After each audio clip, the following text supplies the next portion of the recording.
Inside the halls of San Diego State University lies a program dedicated to storytelling and pursuing the truth. Welcome to Where You At, a podcast that takes you inside the work of alumni for the School of Journalism and Media Studies at San Diego State. Our goal is to show the success of our alumni, inspire students with the stories, and connect students and alums on a pathway to journalism success. And now, here's your host, Josh Suchon.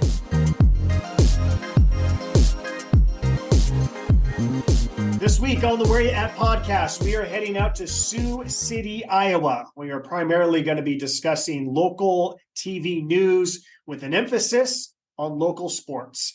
Our guest is Amber Salas. She attended San Diego State from 2017 through 2021. She now works for KTIV Television. That is the NBC affiliate in Sioux City, Iowa. She is a weekend sports anchor and reporter. Amber, thanks for taking time out of your very busy schedule these days, and welcome to the Where You At podcast. Thank you. Thanks for having me. I'm excited to be here. Yeah, so Amber just recently graduated. She attended college during COVID and was trying to find a job during a part of our lives where COVID was still drastically interrupting our lives. And I kind of want to actually start right there, Amber. Again, it wasn't that long ago that you graduated. The world is crazy. At the time, there was not a whole lot of people who were hiring.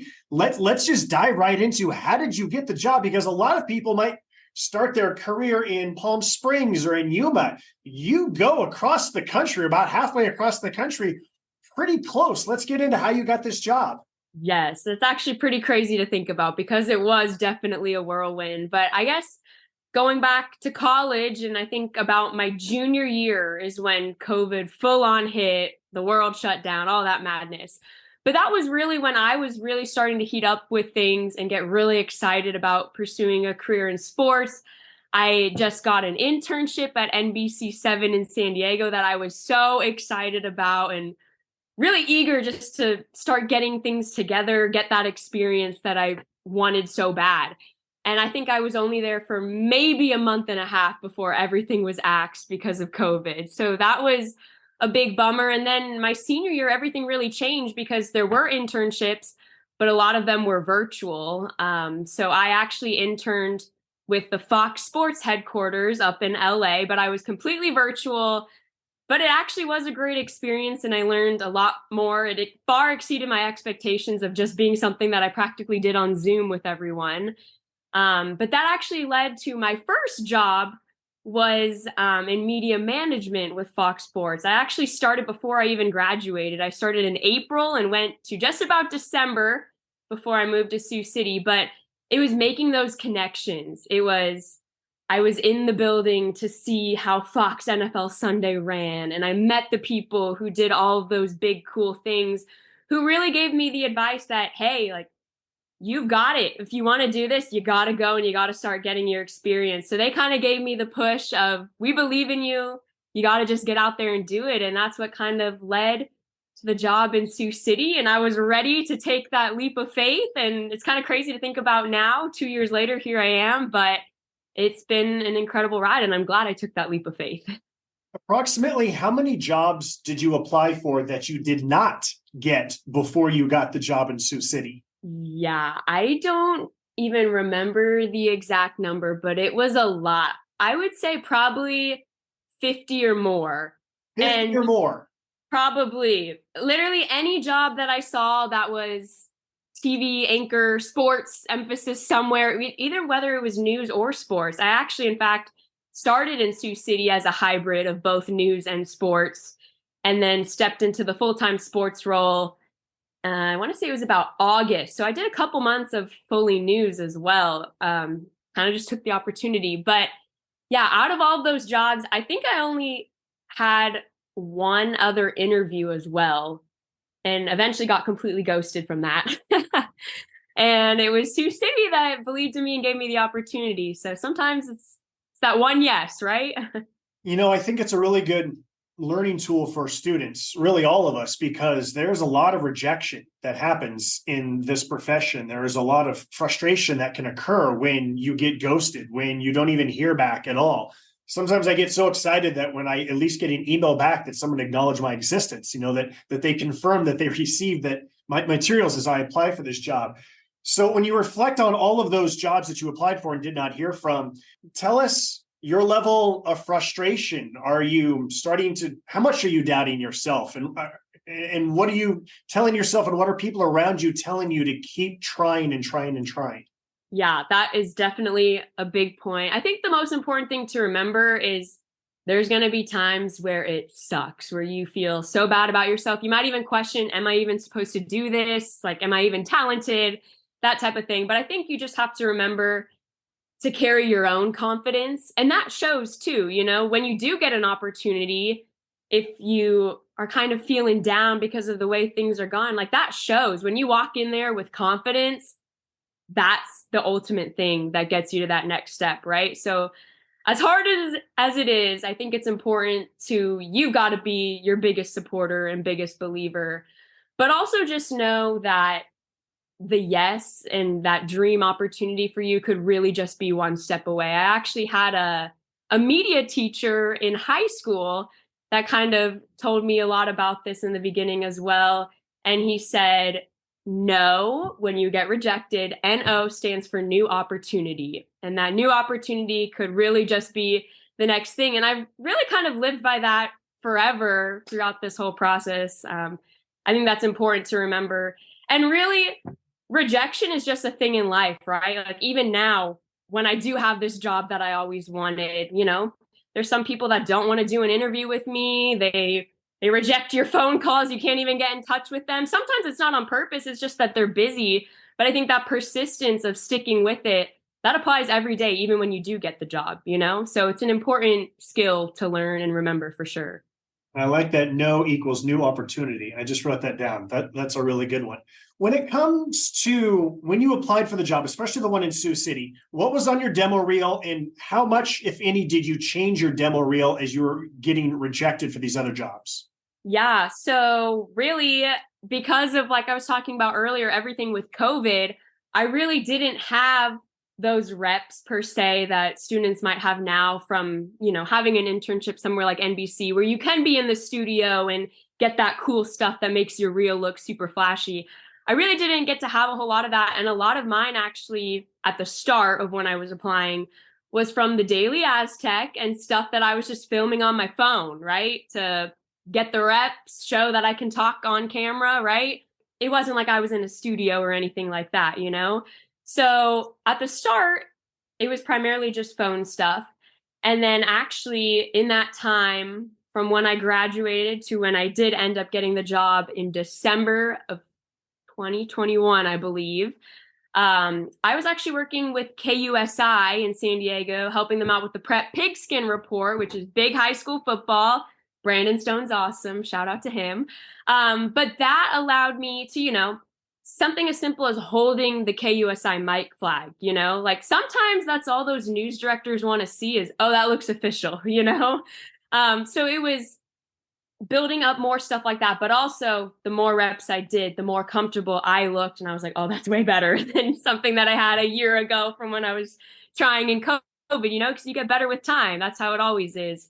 So as I started getting more opportunities, I guess, with KUSI and things like that, I started adding more of that. And that actually was the reel that ended up getting me the job in Sioux City. So when you interviewed for the job in Sioux City, did they fly you out? Was it over Zoom? Give us the details of, especially if it was over Zoom, how you set up your background and how you did these different things in order to make sure that your appearance was what you wanted them to see.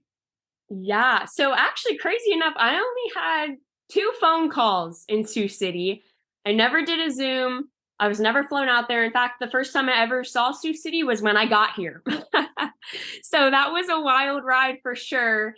But yeah, the first call was with the news director. And it was a lot, the tell me about yourself, tell me about your experience. A lot of kind of situational stuff as well, like what I thought were important elements to add to a story and whatnot. But then a big piece of it was him almost selling me on Sioux City, which I think was really important. And that's something for students, I feel like I didn't really know a whole lot about, and now has completely changed my perspective. You have just as much as an opportunity to kind of interview them on what it's like there. Like, why should I come there type thing, Because at the end of the day, they're trying to get you there too as well if they're interested in you. So he told me a lot about the sports market and everything that Sioux City had to offer, because we actually cover a tri-state area with a lot of teams that I wasn't really even familiar with in the beginning. And then just kind of, Sioux City is a starter market. So he does this a lot of bringing people in. So he kind of just walked me through, those little things that can make the transition easier, like finding a community outside of just the newsroom, and the things like finding an apartment, all those little things that go into it. It was kind of good and made me feel a lot better just to have that even non-interview type conversation with him, I guess, of just getting comfortable and familiar with the area. So there was that. And then I had another call with the assistant news director at the time, and that was more job specific as well, like what I would do in certain situations and stuff like that. But I want to piggyback on what Amber just said there, because a lot of times when you're in a job interview, they might ask you, well, what questions do you have for us? And I think that it's really important that you go into that with questions in mind, because even though you're asking them, they are paying attention to what questions you have for them, because ultimately you're a journalist. And so they want to know how your mind works. And I think that for all of us, the first thing that we want to know is, when are you hiring? When am I going to find out if I got this job or not? And I think it's just really good to have these questions in mind, because they're learning from you based on those questions that you ask them. So yeah, they're kind of selling you, but they want to know how your mind works. Definitely. And like I said, that's where you have the opportunity to get a feel for something that you really don't know, right? Like, I had never set foot in that newsroom. I don't know what it's like. But to ask something like, hey, what's the environment like in there? Does everyone sit together? Is your office close by? Like, how does the typical day go? That gives you some sort of idea, like, okay, is this a team environment? Is this not? Obviously, you're never fully going to know until you're there, right? But that gives you the best idea of, okay, is this going to be a good fit for me as well? Because that's so important for your success, especially taking that first job where everything is changing in your life. Yeah, so I admit I went on Google Maps to see exactly where Sioux City, Iowa is. I'm aware of where the city was, but I didn't know exactly where it was. So it's on the far western part of the state. It's near both the Nebraska border and the South Dakota border. How much did you get on Google Maps and get online to learn more and more about this potential community that you're going to be moving to? I did a little bit, but honestly, I feel like nothing compares to when you're here, right? Because especially growing up, I'm born and raised in California my whole life, right? So California is pretty big state, from top to bottom. That could take you hours, right? Like even the day to get there.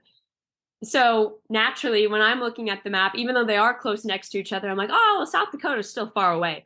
No, I could literally drive 10 minutes and be in South Dakota and another 10 minutes and be in Nebraska. That's how close we all are. But it's also a completely different experience once you kind of piece together what our viewing area is, because that stems as far as, 2 hours to the other side of Iowa, or even north, south, east. We go like 2 hours into Nebraska as well. So it's kind of crazy day to day. I've joked, like, I would love to know how many miles I've put on that newsroom car, because truly day to day, we are going all over the place to make sure that all of these communities are getting coverage, especially when they have teams that are doing exciting things. But I think that's a cool opportunity about some of these smaller newsrooms is you have a lot of people that are that the only station they get is yours, right? Whereas in some of these bigger cities, it's like, just that city gets your TV coverage. But we span pretty far, which I think is a cool opportunity.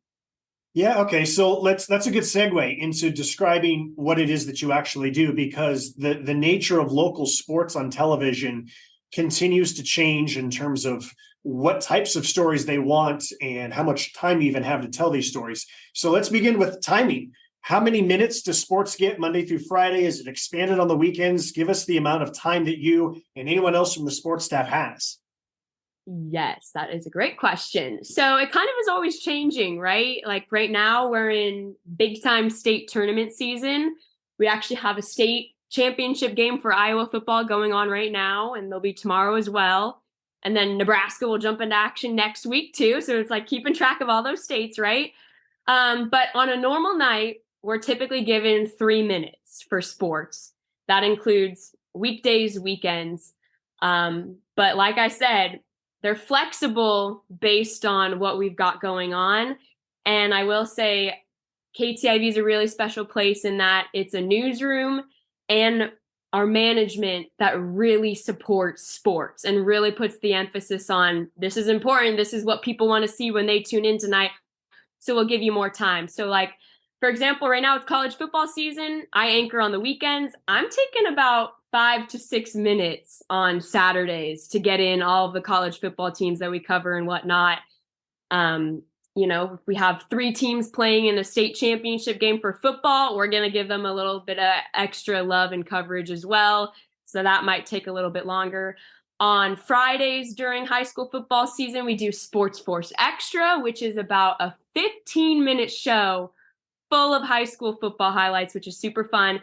We also do that for basketball season as well on Tuesdays and Fridays. So a little bit extra of getting to do those long form shows. But those are the best days because you get to go all over, highlight all these teams, get post-game sound with coaches or even highlighting different athletes. And that, I will say, is the one special thing about Sioux City. I feel like, I was always fascinated with the news. Clearly, that's why I'm here and wanted to pursue a career. But, for example, in LA, there's so much going on. I don't know how many people are actually diligently tuning into the news every night.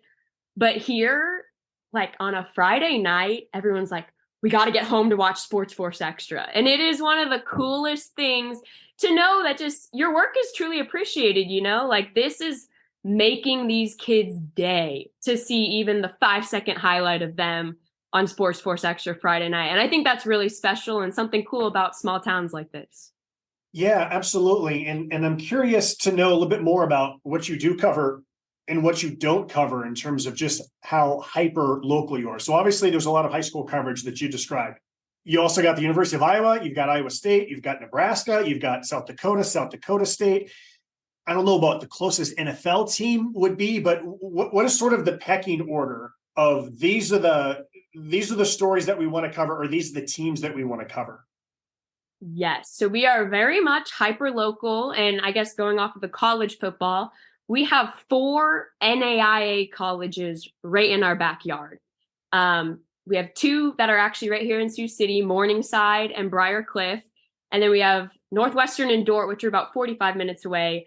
Northwestern and Morningside have both won NAIA football national championships.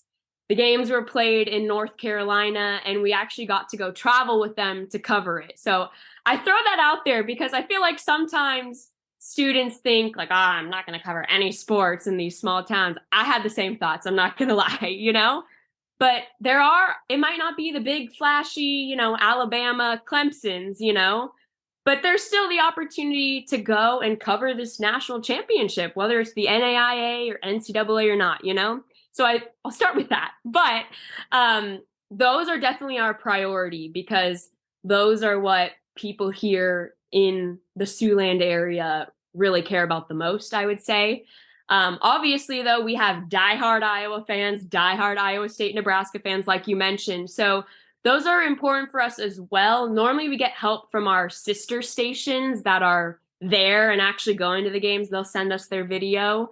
So when time allows, if we get that extra time, like I was talking about, we'll throw those in. But we always will mention their score in a scoreboard or something like that because it is of importance to them or, people tuning in.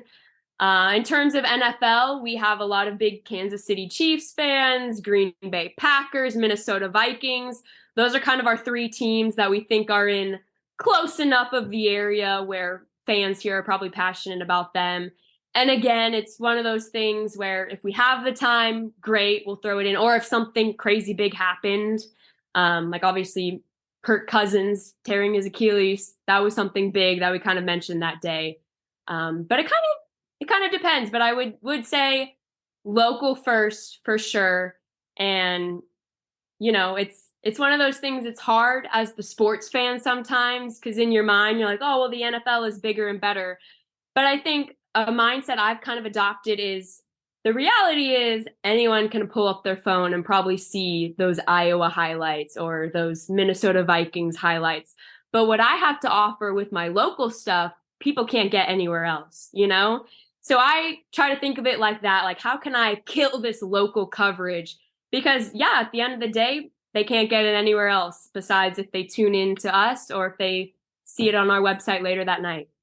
It's a great answer. And I love that perspective that you have. I remember before I got into what I do now, and I worked for the Oakland Tribune and I covered high school sports.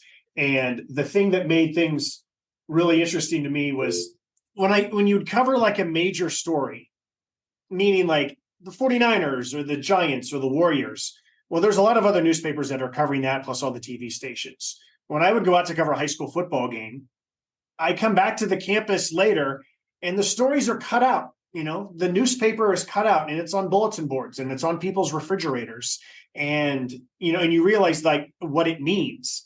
And I think that there is something really special about local coverage that people can't get anywhere else and how much you are appreciated. Because like you said, anyone can get the information about the Chiefs and about the NFL, but the only place they can get their local coverage is from Amber and from her coworkers at KTIV.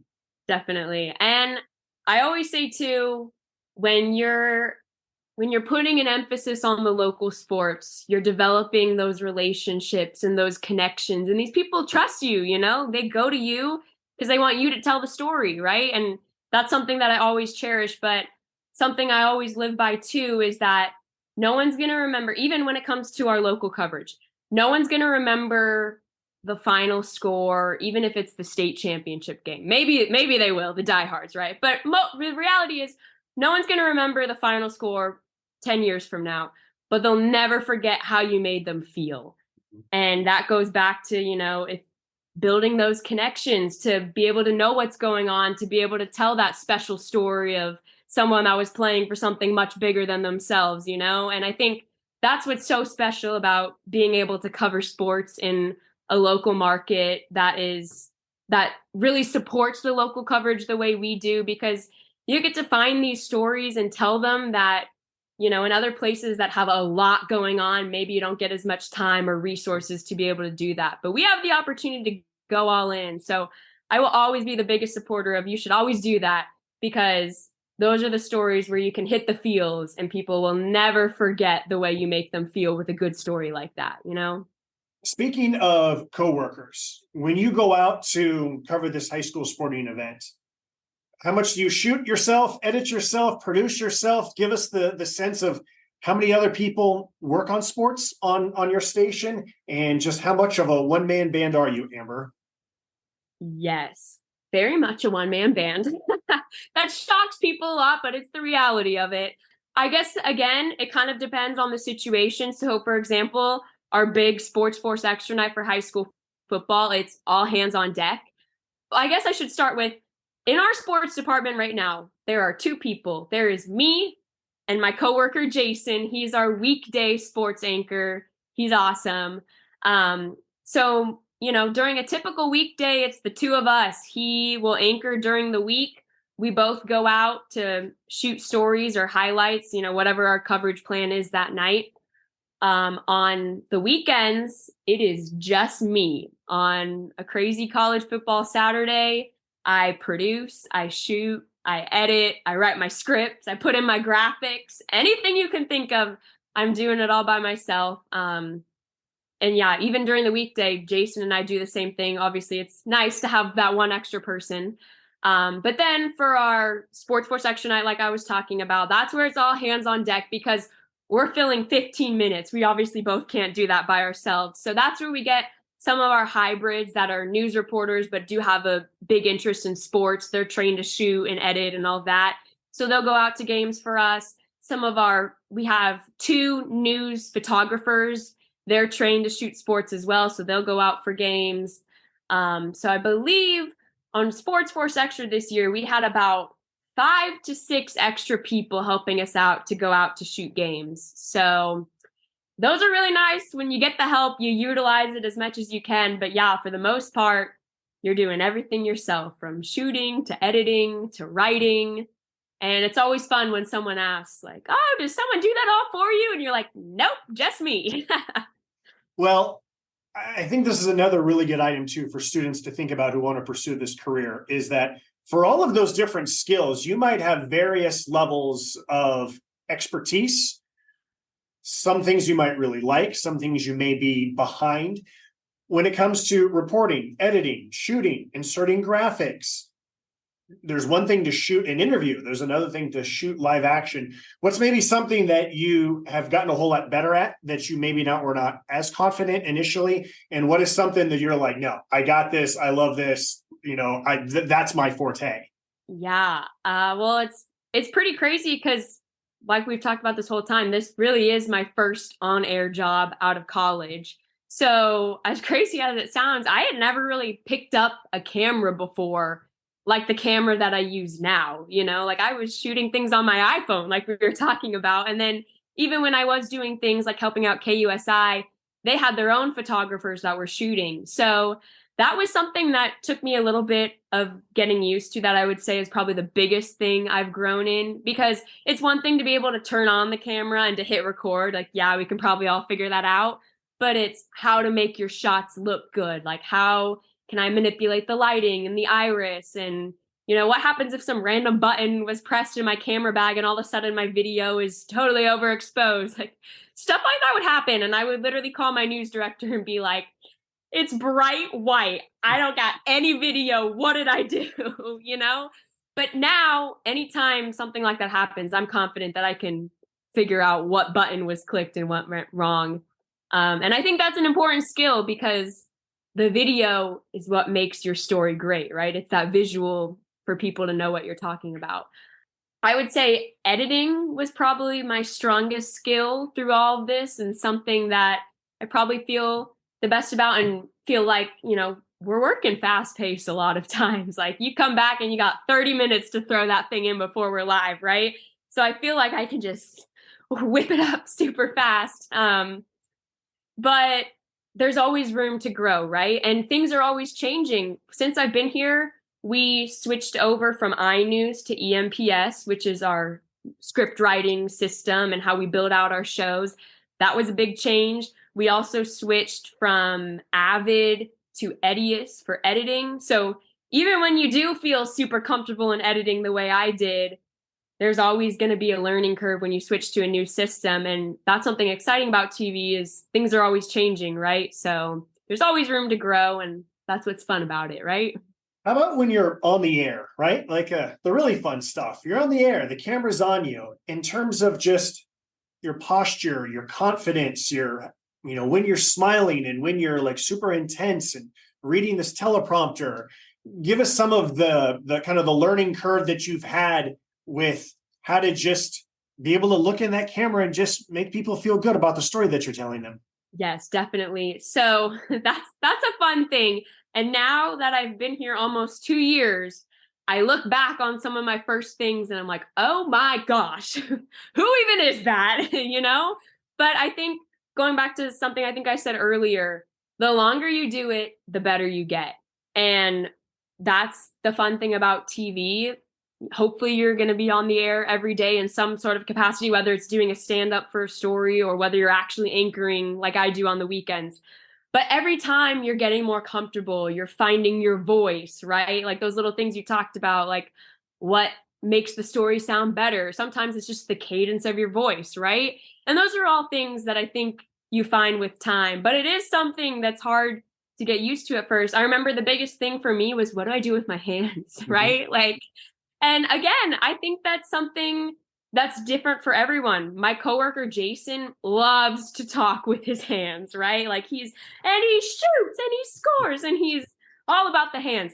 I normally just like, kind of do the little reporter grab, have them like lightly laid on the desk, whatever's natural, right? And I think that's sometimes something we can be so big in our heads about, like, oh my gosh, the viewers are looking at me like I'm so stupid because I don't know what to do with my hands. When the reality is they're probably not even paying attention to what your hands are specifically doing, right? So I think, like you said, it's whatever makes you comfortable. And you're going to find that with time because every rep, you're getting more comfortable, right? But I always like to say, I get a lot of viewers that tell me, oh, we love to watch because you're always so excited. Like I can feel the excitement. And that's something that I love because I think, especially as someone who started doing news, sometimes you get those really sad stories, right? But sports, for the most part, knock on wood, it's always exciting, right? Like I get the opportunity to read these exciting highlights or this exciting story about a player or coach doing something really cool. So I always try to show that, right? Like I'm excited about it. The viewers at home should be excited about it. And that comes off really well to them because just like you and I as sports fans, like they're tuning in because they want to see the excitement too, So I always try to just whatever I feel about the story, that's what I try to have come across on TV as well.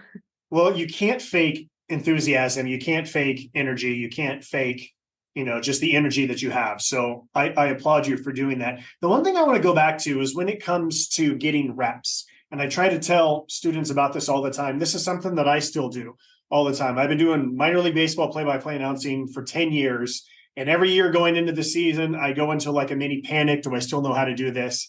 And what I try to remind myself and tell others is that you can get reps anywhere. If you're walking across campus and there is an intramural sports game that is going on, you can just sit there and mumble to yourself and you can practice. If there is a game on the television screen, you can mute it and you can practice there.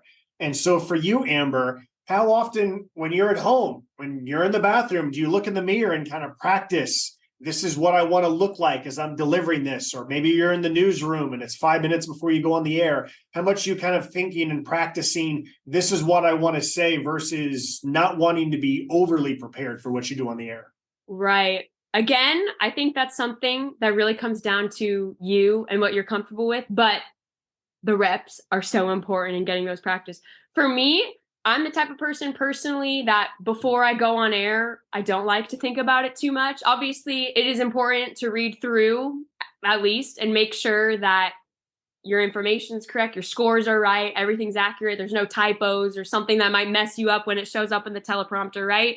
But I'll kind of do the read through of every script. Sometimes I'll say things out loud, get a little rep in.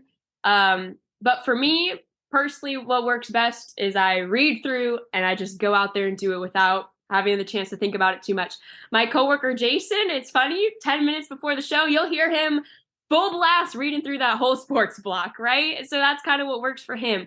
But in terms of watching to try to get better, my dream job always has been to be a sideline reporter. So that's something I really try to hone in on and get better at each time is what type of questions I'm asking. So, when it comes to, I have a really good feature story that I want to kill. Like I really take the time to go through those questions to even, like you said, say them out loud here sitting in my living room. Like, does that sound right? Like, is that what I'm trying to get across to coach, And then even when I'm watching sports, like when I'm watching NFL or I'm watching college football, when those sideline reporters come on, the world stops so I can listen to them. But I truly learn best from watching these people that I look up to. And I think it's important. We're not all going to be the same. Like I'm never going to be the next, or, you can hope that you're going to be the next Aaron Andrews, right? But I'm not Aaron Andrews, right? I want to be Amber Salas, right? So I think it's important to take what you really like from them. Like I like how she's so comfortable and it's not just about the stats. Like she gets the story, even when she only has 2 questions to ask, right? So I try to think of things like that, take what I want. I have like a running list on my phone of things that they say, and I'm like, oh, I really liked that. And that's where you can grow, right? Like you can implement those same types of questions when it's a high school state championship game and you want to ask a really good post-game interview too, So that's where I really try to get those reps and get better, is by watching and then implementing, like, okay, how can I add cool stuff like that to my own coverage, even if it's right here with high school and NAIA college sports, right? Let's rewind a little bit, or actually let's rewind a lot, Amber. Let's go to when you were much younger. Why journalism? Why sports? Why San Diego State? Where did this love for sports and journalism, where did it begin? Yes. So I grew up in a family that always loved sports. We always had sports on. In fact, kind of a random thing, I grew up loving hockey. My family was big Anaheim Ducks fans from the start of the franchise. In fact, I joke that I was born and went to a hockey game because there's a picture of me when I was really little and I was at an Anaheim Ducks game with my family. So it's kind of fun because I feel like a lot of people are like, oh, I watched college football with my dad. And I'm like, yeah, I watched hockey in Southern California, But it all started with, just having games on. I loved the excitement. I remember when people like Aaron Andrews or even like Molly McGrath from ESPN really started to get big. And that was kind of the moment where, I was watching sports for the longest time. It was always guys, right? Which is great. Love that too. But it was when I saw someone like me that I was like, oh, like I could do something like that, right? And in my high school, I went to J. Sarah Catholic High School, which is in Orange County. We actually had our own TV broadcast where we did the school news every day. And I jumped right into that from my freshman year of high school and did that all 4 years. It was very much more school news, but we got to branch off and do things like covering some of our high school sports and whatnot. But I will always say I was so lucky to have that, because quite literally from freshman year of high school, once I saw the set and I saw the lights and saw the cameras, and I think I even in like an 8th grade visitation got to do a practice run, and the light came on that said recording, and I was like, this is so cool. And so I was so lucky that from that young age of 8th grade, freshman year of high school, I knew what I wanted to do because I got to have that little bit of that experience in high school. Because sometimes that's the hardest part. Like, how does someone know what they want to do, right? So I was lucky to have that. Ended up at San Diego State. That is another wild ride, though. I had a dorm, a roommate, and everything at LSU in Louisiana. And I know, crazy story. I was a big cheerleader as well. I actually cheered in college at San Diego State. So that was something important to me in my college pick. And I was actually going to try out at LSU, and it kind of hit me how far away this would really be. Like, I got to take 2 flights to get into Baton Rouge. My family's not going to probably be able to come see me at all. And I'm really close with my family. And I kind of just had this panic on the plane there that, okay, like I love the idea of like big college football, and they had a great journalism program. But like, I think I processed, I'm going to have to go this far away. And so I kind of relooked at everywhere I still had. This was also, of course, conveniently the 1-week deadline of when you had to make your college decision. And I remember I told a bunch of my friends, I'm like, yeah, well, I got San Diego State. I applied there. And they're like, you got in? Why are you not going there? And I kind of was just like, I don't know. And so I went to cheer tryouts there. My friend showed me around. And it kind of all randomly fell into place. But it was one of those things where everything happens for a reason, right? Because I couldn't have asked for anything better. It was the best experience. And I'm so happy that I was at San Diego State because it was the perfect fit for me. And I don't know if LSU would have been the same. Obviously, still a great school, but San Diego State just fit me so well. So there's a whirlwind for you. It sure is. My goodness. I love the story. I love the detail. And as you were telling that story, I was thinking to myself about would I have wanted to go that far away, and how excited / nervous would I have been. And, I was thinking about Arizona State when I was a senior in high school. I was thinking about Long Beach State. I was thinking about Syracuse. I was thinking about a number of different places. And I'm so grateful that it ended up being San Diego State, because as someone from Northern California, I could drive if I needed to, but I was not going to come home on the weekends. It was an easy flight. It was still within California. And everyone who I met, I still have so many extremely close friends to this day from college, from the Daily Aztec, from the dorms, who I continue to be in touch with. And I'm glad that I didn't make a decision based on, oh, the reputation is this. Whereas no, like San Diego State was home for me. And I'm super, super glad that that's where I went.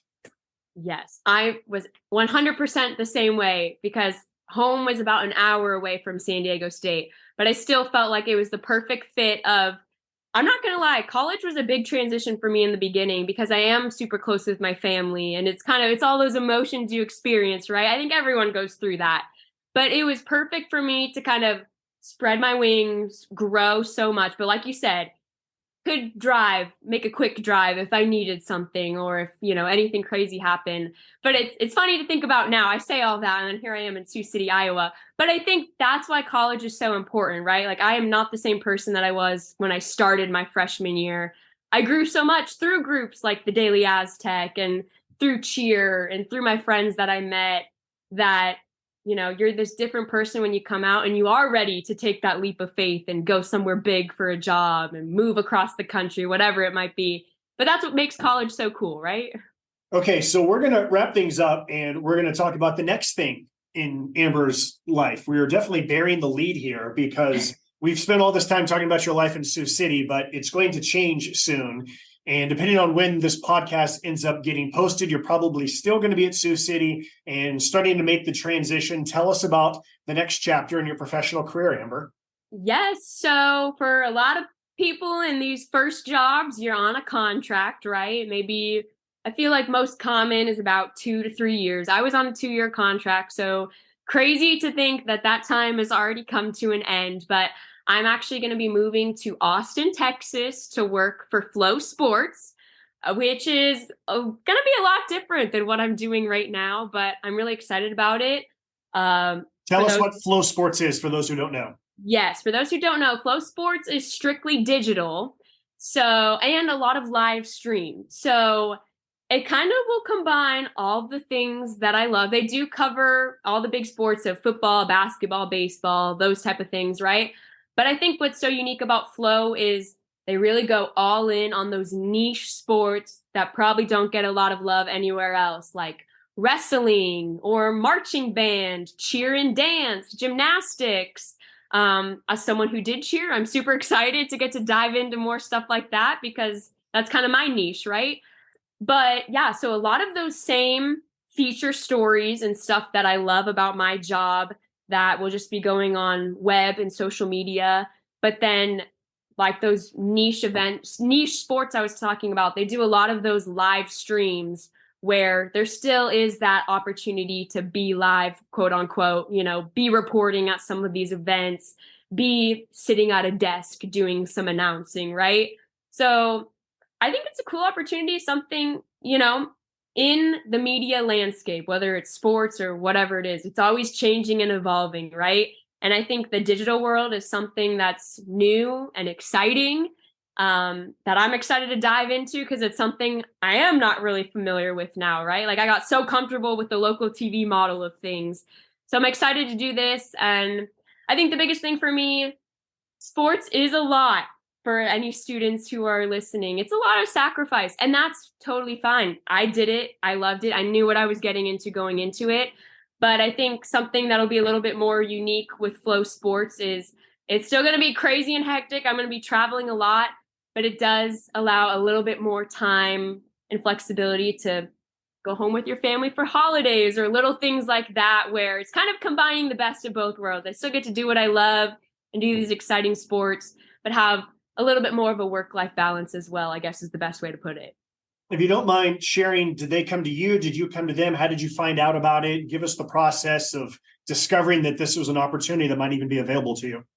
This is actually so perfect because it's a good reminder for everyone. I actually got reached out to by a friend, Nicole Beckelman, also JMS alum. She works there right now, actually just started this past summer, I believe. And one of those people that she was a year younger than me, so I knew of her through school. She did some stuff with KCR, the college radio, and was killing it. And I really admired her work, but I really didn't know her super well besides like class and whatnot, kept up with her on social media, randomly DM'd me one day and was like, hey, hope all is well. Don't really know what you're up to or what your situation is, but we have this job opening. And given the fact that Flo does a little bit more of cheer, they're trying to grow that. And we're thinking it's niche, right? Like, unless you've done it, you probably don't know a whole lot about it. So she was like, my boss was asking if I knew anyone, and you were the first person I thought of with what you did at San Diego State and whatnot. And they want someone with on-air experience. If you're interested, just let me know. And that was right around when I was starting to think about what I was going to do. Like, it was getting a couple months out where you really got to start cracking down. And I was like, wow, like, yeah, I'd love to hear more. And that's what kind of led to setting up all these interviews. But it's such a good reminder, the connections, right? Like, you never know who has that opportunity or who knows someone. That's why it's so important to be nice to everyone that comes your way. Like, be respectful, work hard for everyone, because it is a small world, right? Like, we all know someone who knows someone, or someone's worked there before and whatnot. So that's kind of how it all happened in the craziest of ways. I love that so much, especially when it's Aztecs helping Aztecs. Okay, Yes. We are going to wrap things up here. We like to brag about other San Diego State alums as we wrap things up. And so I already had one person's name down, and then based on the conversation, there's a couple of other people whose names come to mind. But we'll start with you, Amber. Who do you want to brag about? Yes. Okay. I am a diehard Daily Aztec person. That really helped me get my start for sure. So there's a few people that come to mind. Luis Lopez, he's out in Yuma, Arizona. Really, truly has been the Swiss Army knife. I know he does weather, he does sports, he'll anchor the news, but he's killing his opportunity out there. Jack Molmud in News Center, Maine. Jack was key he was the multimedia editor for Daily Aztec when I kind of just started, and I had all these bright ideas.